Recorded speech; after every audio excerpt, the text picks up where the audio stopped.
Amis brasseurs amateurs, bonjour. Aujourd'hui, on va s'intéresser à la densité et à ce qui en découle comme l'atténuation et le taux d'alcool.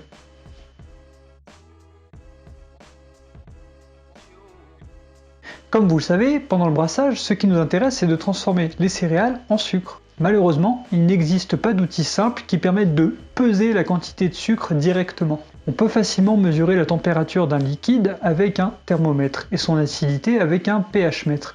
Seulement, il n'existe pas de sucromètre simple. Donc la quantité de sucre, ou plutôt la teneur en sucre dans notre mou, on ne peut que l'estimer. Mais on sait faire ça assez facilement et plutôt avec précision du moment que l'on prend quelques précautions, rassurez-vous. Et pour le moment, voyons comment estimer le taux de sucre du mou, et le principe est simple. Comme le sucre est lourd, plus le taux de sucre est élevé, plus il alourdit le mou. Pour commencer, on va définir ce qu'est une densité. La densité d'un corps, ici un liquide, c'est le rapport entre la masse volumique de ce liquide et la masse volumique d'un liquide de référence, qui par convention est l'eau pure à 4 degrés Celsius. On peut aussi dire qu'à volume égal, la densité d'un liquide est la masse de ce volume divisée par la masse de l'eau de référence. Par exemple, si je prends 1 litre d'eau, que je divise par 1 litre de mon eau de référence, j'obtiens alors une densité égale à 1. Et maintenant, si je change ma première eau et que je verse à la place de la bière, je la pèse et j'obtiens 1014 grammes. La densité que j'ai est alors de 1,014. La densité spécifique n'a pas d'unité. Elle peut s'exprimer en unités, en millièmes ou en fractions. On peut aussi la convertir en degrés plateau, ce qui exprime le pourcentage d'extrait sec dans le mou. Par exemple, 1 degré plateau correspond à 10 g de sucre pour 1 kg de mou. Il y a deux manières de convertir une densité spécifique en degrés plateau. La première est avec cette formule. Donc pour un mou de 1,066, cela donnera ce résultat. Avec la deuxième formule, qui elle est plus précise, pour la même densité de mou, on obtient un résultat proche. À vous de juger celle que vous voulez utiliser. Heureusement, on peut faire le chemin inverse et aller des degrés plateau à la densité spécifique. Ainsi, je peux utiliser cette formule.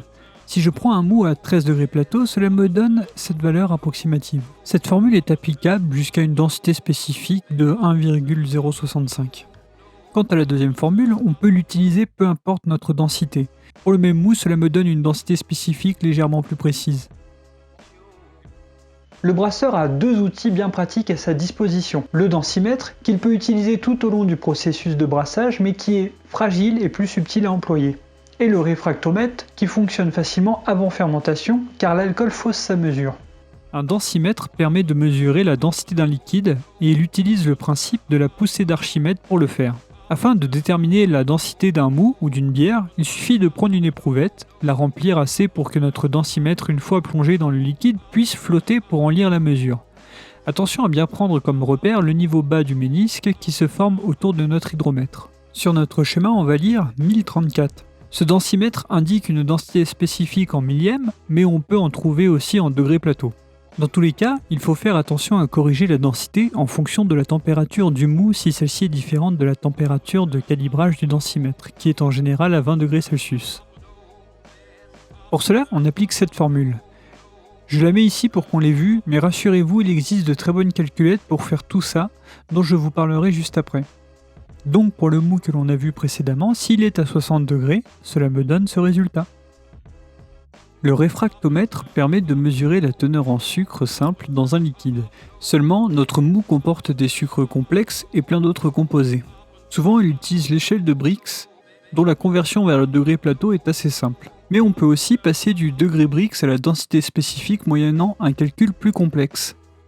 Par exemple, pour une densité de 1033, cela nous donnera 8,29 Brix. À partir de la fermentation, notre bière contient de l'éthanol, ce qui amène encore une autre correction à appliquer. Encore une fois, tous ces calculs seront faisables depuis votre portable et à partir d'applications que je vous présenterai à la fin de la vidéo. Pour utiliser le réfractomètre, il suffit de verser quelques gouttes de liquide sur le prisme de Flint et refermer le couvercle en plastique. Ensuite, on regarde au travers du réfractomètre en visant une source de lumière. Pendant la fermentation, le sucre est transformé en alcool. Et maintenant qu'on a de quoi mesurer la densité, on peut en déduire l'atténuation et le taux d'alcool. Pendant la fermentation, notre mou perd en densité. La différence entre la situation initiale et finale, c'est l'atténuation.